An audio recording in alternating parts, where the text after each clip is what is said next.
5N. Voy a ir directo al grano porque hoy tenemos información exclusiva y tenemos un testimonio que podría ser el de cualquier otro, pero es el de un empresario pyme que venía remando y que está remando en la Argentina productiva de la ultraderecha. Nos va a contar cómo es que es remar en este contexto, en qué tempestad y cuánto lastre ya tuvo que soltar de ese bote. En un ratito, un testimonio crudo de la recesión que se vive en las calles, el riesgo de los que no están apostando a bonos y acciones. Pero ahí, en los bonos y en las acciones, hay una fiesta. Hoy quedó a tiro de perforar los 900 puntos básicos el riesgo país. Bajó la bolsa marginalmente, pero está a punto de cerrar un octubre, mirá, 20% arriba en dólares el Merval prácticamente, entre el 15 y el 20% de aumento de los bonos en dólares, las acciones argentinas en Wall Street. Es realmente una fiesta del tipo el lobo de Wall Street. Milei festeja y Caputo saca pecho, el ministro de Economía, pero el patobica de esta fiesta se llama Santiago Bausili.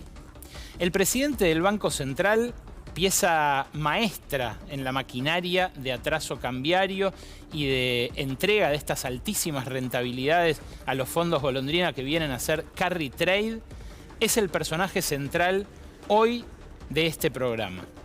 ¿Por qué? Bueno, Bausili, en medio de una renovada atención por parte del Ejecutivo para el Poder Judicial, tiene una causa abierta que muy poca gente conoce. Pero en la justicia, hasta ahora, vienen haciendo un apoyo tácito al ajuste, que incluyó dejar tranquilo a este funcionario clave durante todo el año inicial. Bueno, la justicia está en la mira del Ejecutivo por muchas razones. El 29 de diciembre se va a jubilar Juan Carlos Maqueda, va a quedar la Corte Suprema con solo 3 miembros y volvió el rumor a tribunales de que el gobierno podría apelar a un decreto para llenar las 2 vacantes que se van a producir este año, la de Elena Hayton de Nolasco y ahora la de Maqueda. ¿Por qué? Bueno, porque en la eventualidad de una corte de 5 para el año electoral y el año que imagina Milei puede ser el año de las privatizaciones, el gobierno tendría la llave de una nueva mayoría. Hoy no la tiene, porque quien le ofreció acaudillar esa nueva mayoría es Ricardo Lorenzetti, que quedó en minoría frente a los otros 2 jueces supremos. Claro, en las últimas semanas, la Corte viene haciendo gestos de acercamiento al gobierno, que tienen la firma de Rosati y Rosenkrantz, los 2 jueces que ve como más hostiles la Casa Rosada. Por ejemplo, revirtieron 2 fallos que fijaban indemnizaciones cuantiosas para empleados por parte de grandes empresas. Revirtieron otro que ordenaba al ejército darles tierras a los mapuches, a tono con la agenda de Patricia Bullrich, de ni 1 metro cuadrado para las comunidades originarias. Y el 13 de noviembre, ahora, dentro de un par de semanas, va a volver el foco a Comodoro Pi porque van a anunciar la condena contra Cristina Fernández de Kirchner en la causa vialidad. Ahora, la otra causa, la que investiga a Bausili y que, les digo, poca gente incluso en la justicia conoce, es una causa que el gobierno tiene especial interés en desactivar. Esta causa involucra a Bausili por negociaciones incompatibles con la función pública por su participación en la anterior gestión de Caputo, en el ciclo endeudador de 2016, 2017 y principios de 2018 con Mauricio Macri. La investigó el fiscal federal Federico Delgado, hoy fallecido, lamentablemente, una de las personas que en Comodoro Pi marcaban una nota discordante respecto de tanto acuerdo, tanta maraña de entendimientos tras bambalinas. Bueno, Delgado llevó hasta las últimas consecuencias esa investigación al punto de que Bausili fue procesado 2 veces por el juez Sebastián Casanelo, a quien muchas veces el macrismo intentó embarrar, pero que este año, por ejemplo, falló a favor del gobierno en la causa contra las organizaciones sociales por el manejo de fondos del Potenciar Trabajo. Bueno, una vez por la investigación de Delgado procesó Casanelo a Bausili, luego le dictaron la falta de mérito, pero intervino, hablando de auditorías, que tanto se habla con la UBA, intervino la Procuraduría de Investigaciones Administrativas. A partir de esa investigación, Casanelo insistió con el procesamiento. Dijo, acá hay elementos que prueban que Bausili, siendo hacía muy poquito tiempo empleado del Deutsche Bank y teniendo acciones todavía del Deutsche Bank, contrató a este banco de Wall Street como colocador de una parte del festival de bonos que emitieron con Caputo en aquella gestión. Bueno, ese procesamiento, el segundo procesamiento de Bausili, fue revocado por la Cámara Federal porteña cuando faltaban 5 días para que asumiera. Cuando ya se sabía que iba a ser el presidente del Banco Central con Milei, le dictaron falta de mérito en esta investigación en la cual hay tantas pruebas que no se animaron a sobreseerlo. Claro, Bausili está involucrado también en otro caso controvertido, en otro gran negocio controvertido, que por ahora no es una causa judicial, pero que tiene que ver con este edificio, que quizás algunos de ustedes conozcan. Está enfrente del hipódromo, era el viejo estacionamiento del hipódromo, y la consultora y desarrolladora Anker, la que compartían Caputo y Bausili, juntó dinero, hizo una vaquita de inversores para convertirlo en este edificio vidriado, un edificio soñado de oficinas para el cual se dictaron un montón de excepciones al código de construcción, incluso pasaba por arriba de un caño maestro y hubo, esto lo investigó Emilia Delfino en el diario AR, una gran discusión en el gobierno porteño respecto de esto. Claro, venía con la venia de arriba esta construcción, porque Caputo y Bausili nunca estuvieron lejos del entramado de poder porteño. Ahora, la crema de este negocio no es para el gobierno de la ciudad, obviamente. Si bien es un terreno concesionado por el gobierno de la ciudad, los locales comerciales se están alquilando a $30 el metro cuadrado. La facturación va a ser de unos $600.000 al año para empezar, y lo que cobra la ciudad son unos 200.000 pesos al mes por la explotación del predio. Claro, esto no se anima a investigarlo nadie, pero lo que sí se animó a investigar Delgado en su momento, está hoy en manos del Tribunal de Casación.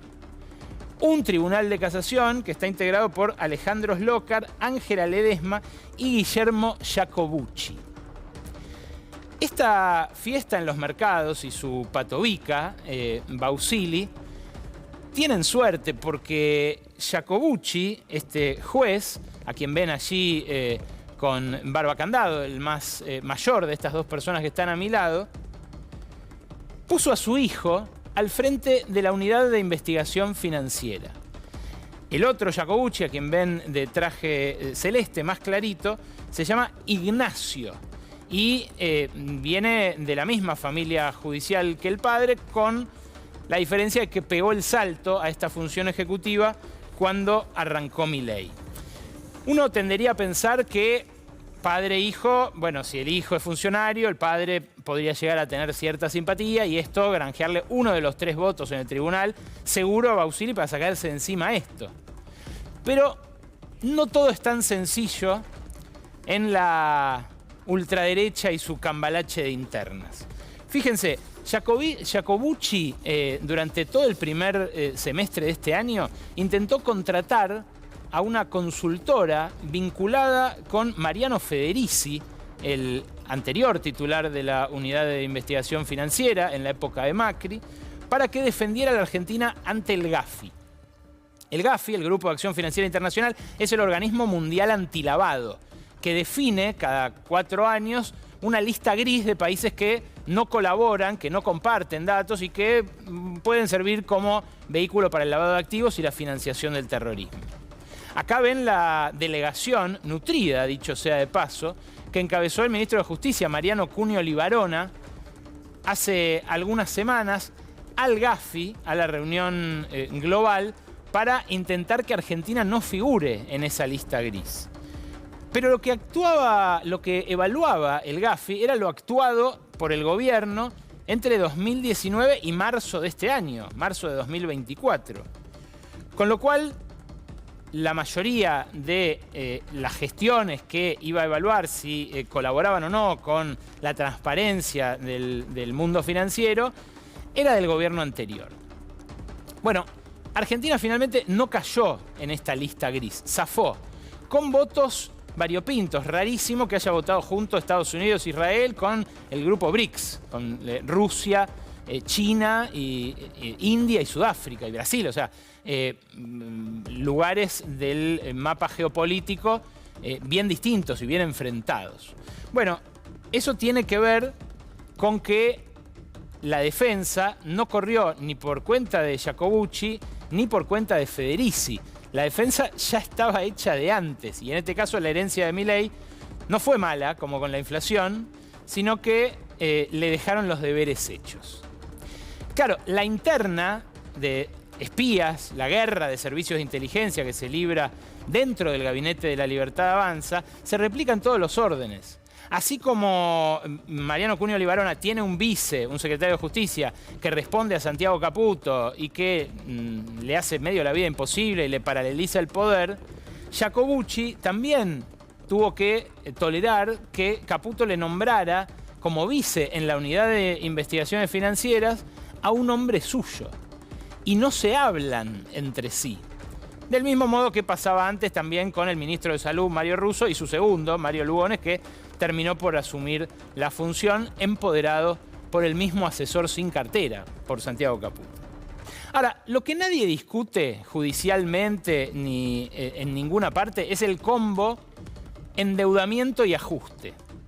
En esto fue muy útil el apoyo tácito de la Corte Suprema de Justicia, que dejó pasar muchas causas en las cuales podría haber actuado para defender derechos de sectores atacados por el programa económico.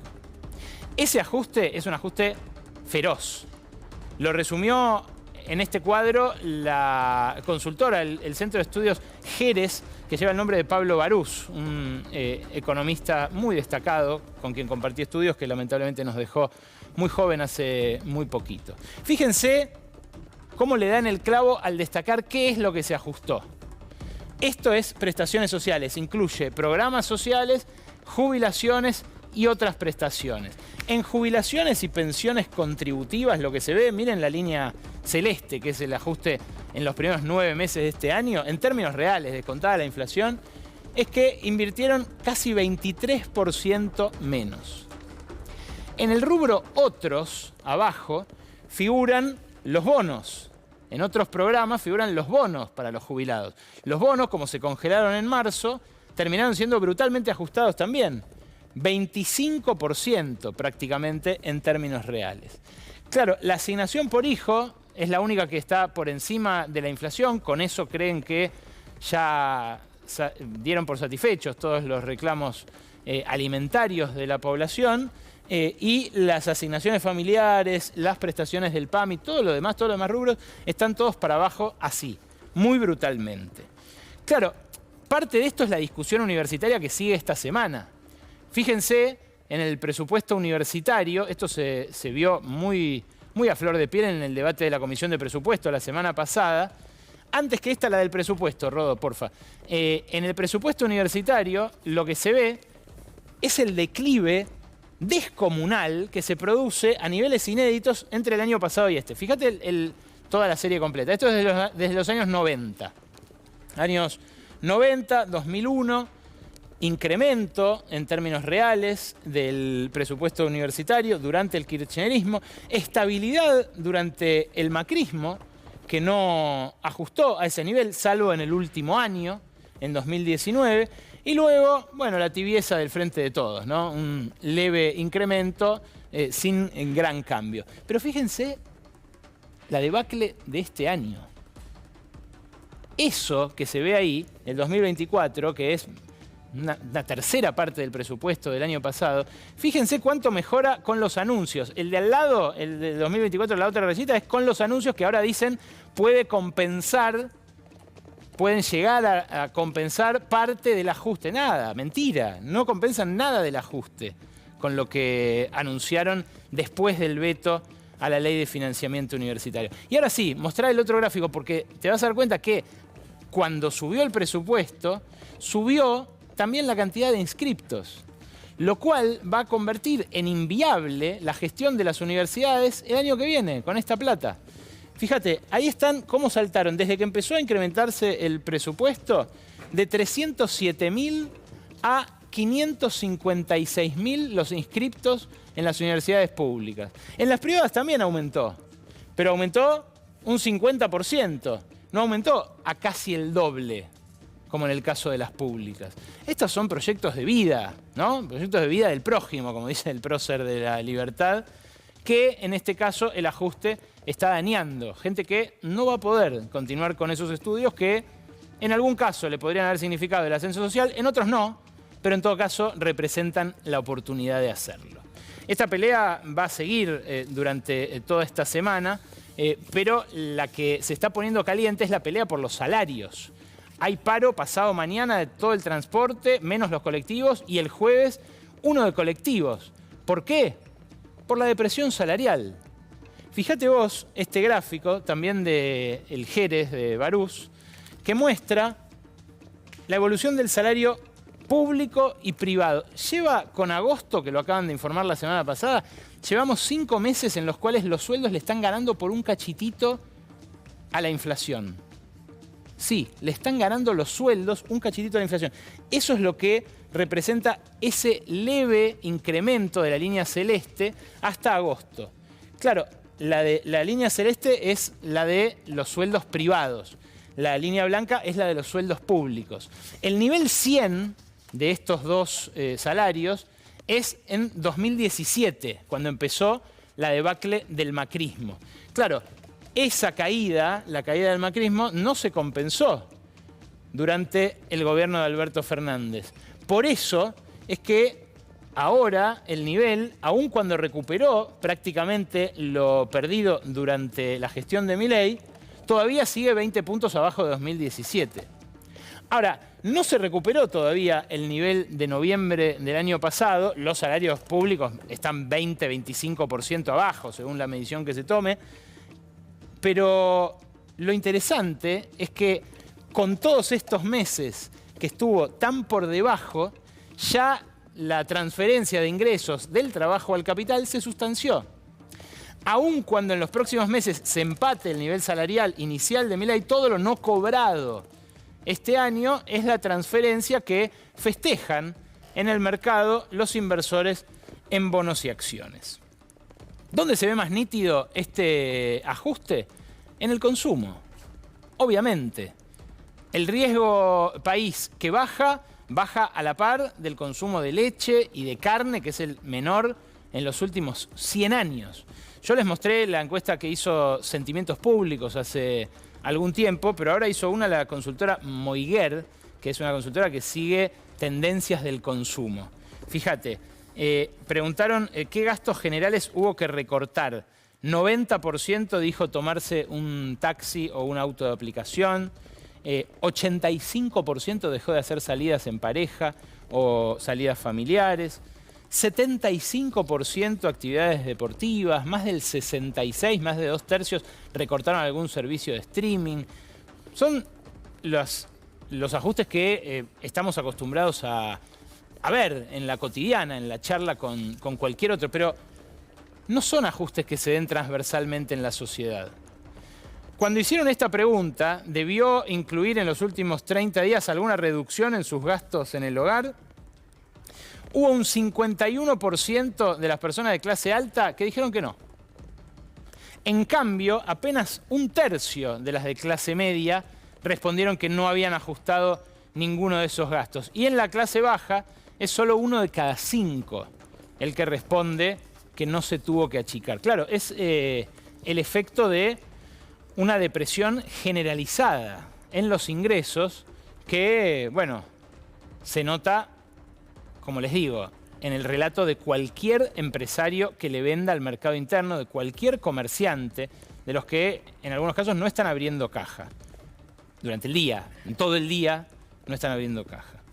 Bueno, en este contexto se da la fiesta de los mercados. La fiesta de los mercados es algo que Milei quiere aprovechar, como les digo, para avanzar políticamente, para cristalizar algunos triunfos, plantar algunos mojones que siente que se ganó en estos últimos 2 meses. Pero así como Milei quiere aprovechar esta fiesta, los que ya lo están haciendo son los zares de la energía. Durante el miércoles, jueves y el viernes pasado, Neuquén estuvo desbordada por una feria, la Feria Argentina Oil and Gas. En esta feria fueron tantos empresarios, tantas empresas de servicios a intentar venderles a ellos, tantos proveedores, que colapsó la hotelería, no había vuelos, prácticamente no se podía ir a Neuquén durante finales de la semana pasada. Es en este contexto, también de tanta euforia de los petroleros, que se empezaron a conocer anuncios de inversiones muy cuantiosas por parte de empresarios locales. Esta es la que más me impresionó.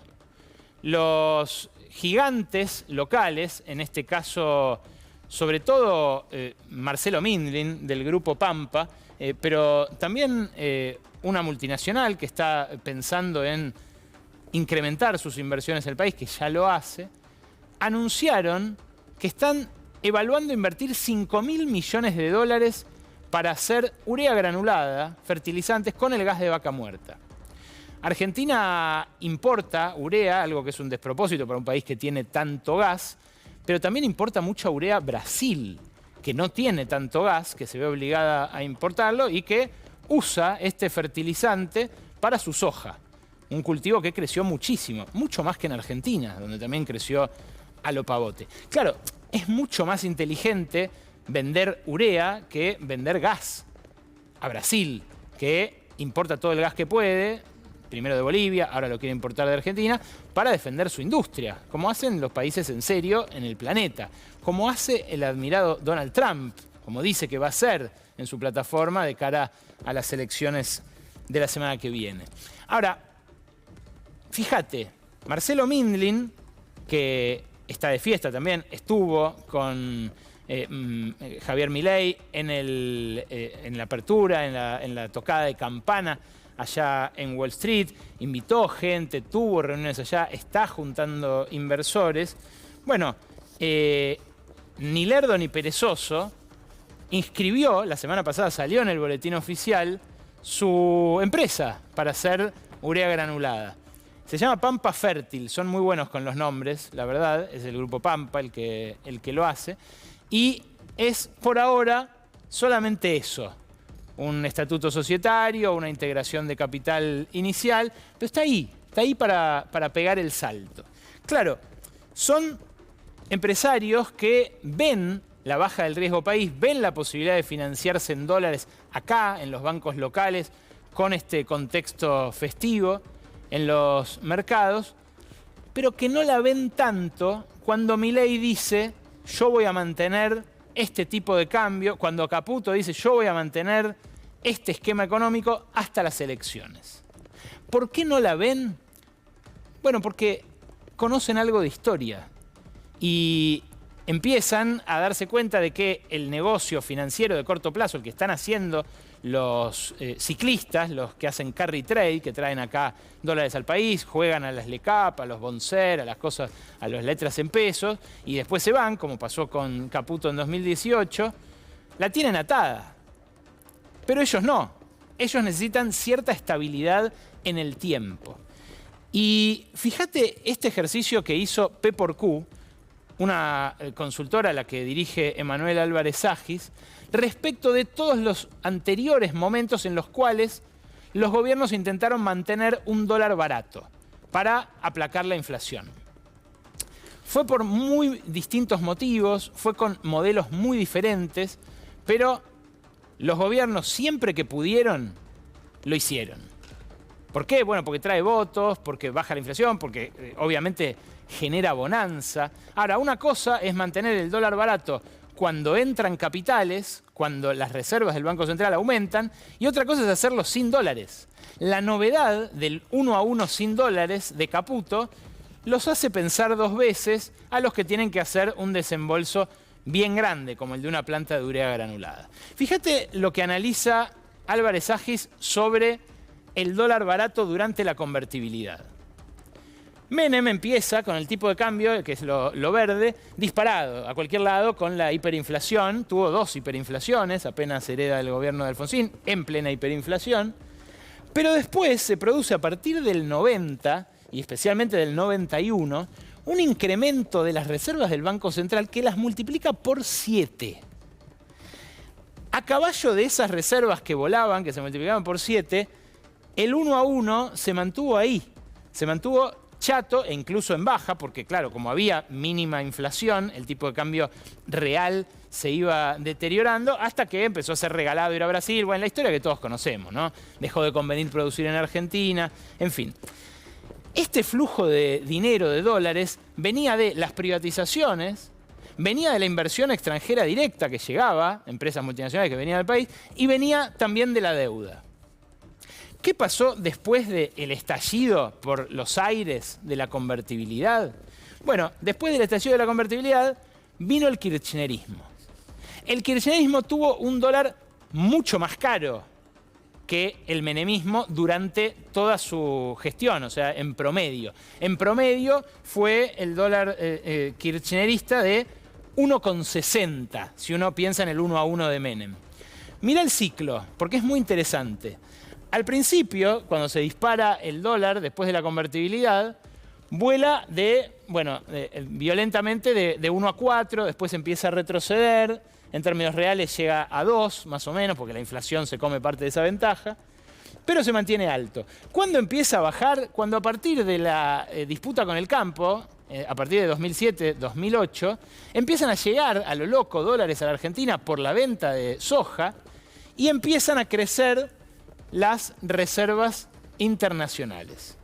Bueno, con los Kirchner, las reservas se multiplicaron por 6, casi lo mismo que con Menem. Y por eso el tipo de cambio se fue haciendo más fuerte, se fue apreciando, al punto de que en 2010-2011, bueno, se vivía una especie de 1 a 1. Fue el momento del 54% de la reelección de Cristina. Ahora, una vez que salta eso por los aires, una vez que se ve obligado a devaluar en 2014 el kirchnerismo, por supuesto salta por los aires no con la misma violencia que con la que le había saltado a Menem, ¿no? Es una adecuación en un contexto de tipo de cambio flexible. ¿Qué pasa? Viene Macri. Y cuando viene Macri, después de Cristina, intenta hacer lo mismo después de una devaluación inicial. La misma disparada al principio, Prat-Gay, recordarán ustedes, el dólar que no iba a pasar nada, si pasaba de 10 a 16, pasa un montón. Pero después Macri lo atrasa y lo hace montado sobre reservas que se multiplican por 2,5 veces. Claro, lo consigue hacer hasta 2018, cuando le vuelve a explotar todo por el aire y se ubica el tipo de cambio en un nivel más alto que el que había tenido en promedio la gestión. Ahora, ¿qué quiere hacer Milei? Y esto es lo interesante del estudio comparativo que hace Álvarez Agis para P por Q. Lo que quiere hacer Milei es mantener el dólar barato, pero sin dólares. Fíjate, las reservas durante estos 10 meses de gestión solamente aumentaron un 20%. El dólar, en cambio, se disparó inicialmente y después, con la inflación, se fue planchando hasta llegar exactamente al punto inicial. Hoy estamos a 1,10. Si comparamos con el 1 a 1 del menemismo, hoy estamos 1,10. Claro, el problema es que cuando en verano los argentinos empiecen a gastar dólares en Brasil, en Chile, como ya está pasando, cuando empiece si se reactiva la economía, a importarse un poco más, bueno, la presión sobre las reservas va a ser tremenda. Y lo que atisban estos empresarios, los que le digo son los más lúcidos al analizar el ciclo económico, es que se le va a ir en algún momento, que esto no es sostenible. Por eso lo que hace Caputo es sobreactuar todo el tiempo para mostrar que la tiene. Y les muestra a los acreedores de los primeros vencimientos que se los va a pagar. Y ahí es donde cae el riesgo país. Del mismo modo que caía cuando Caputo hacía esto mismo con Bausili en la época de Macri. Bueno, en el Banco Central no encuentran una fuente de divisas parecida a la que tuvo el menemismo, las privatizaciones, porque ven que no hay cosas tan valiosas para privatizar como tuvo aquel gobierno. No encuentran la posibilidad de endeudarse como lo hacía Macri, porque ya Macri se endeudó un montón y ya no nos creen ninguno de los prestamistas que sí le creían a él. No encuentran tampoco la fuente de divisas del agro, porque no es que esté en un momento de precios voladores, la soja ni ningún otro rubro. Sí confían en que en algún momento va a llegar el gas de vaca muerta, pero es el huevo o la gallina. No terminan de invertir en vaca muerta, empresarios que no creen que esto sea sostenible, y a la vez esto se va a hacer sostenible en la medida que esos empresarios, no los timberos, inviertan fuerte apostando a ese futuro. Claro, el tema es que esos otros ciclos, los ciclos del menemismo, del kirchnerismo, incluso de Macri, fueron ciclos sin cepo. El kirchnerismo recién pone un control de capitales en 2011, después de las elecciones. Pasa 2 gobiernos enteros con libre movilidad de capitales. Y por eso las reservas se sextuplicaron. Ahora, ¿quién trae un dólar si no sabe cuándo lo va a poder volver a cambiar? Bueno, esa es la gran encrucijada que enfrenta hoy el programa económico y el problema que enfrenta también este hombre, el patovica de la fiesta, Santiago Bausili, que ahora te vas a enterar qué hizo exactamente con el oro del Banco Central para intentar suplir eso que no llega por otras vías. Esta información es información exclusiva de la ley de la selva. Nosotros venimos siguiendo muy en detalle qué pasa con el oro del Banco Central. El diputado Sergio Palazzo, también titular de la bancaria, hizo pedidos de acceso a la información que no le fueron respondidos, invocando un supuesto secreto de Estado. Porque decían, no puede saber el pueblo cuál es el destino, cuál es el paradero de este oro en función de los embargos que pueda sufrir. Parece ser todo lo contrario, que el oro está mucho más seguro acá en las arcas del Banco Central que en Londres, a donde lo mandó Bausili. Ahora, no hay información oficial respecto de cuándo ni de exactamente cuánto oro se mandó a Londres. Eso es lo que encontramos. Y eso es lo que tenemos acá. Esto es la información que oculta el Banco Central. Esta es la información a la que accedimos gracias a una base de datos uruguaya. Una base que se llama Pentatransaction.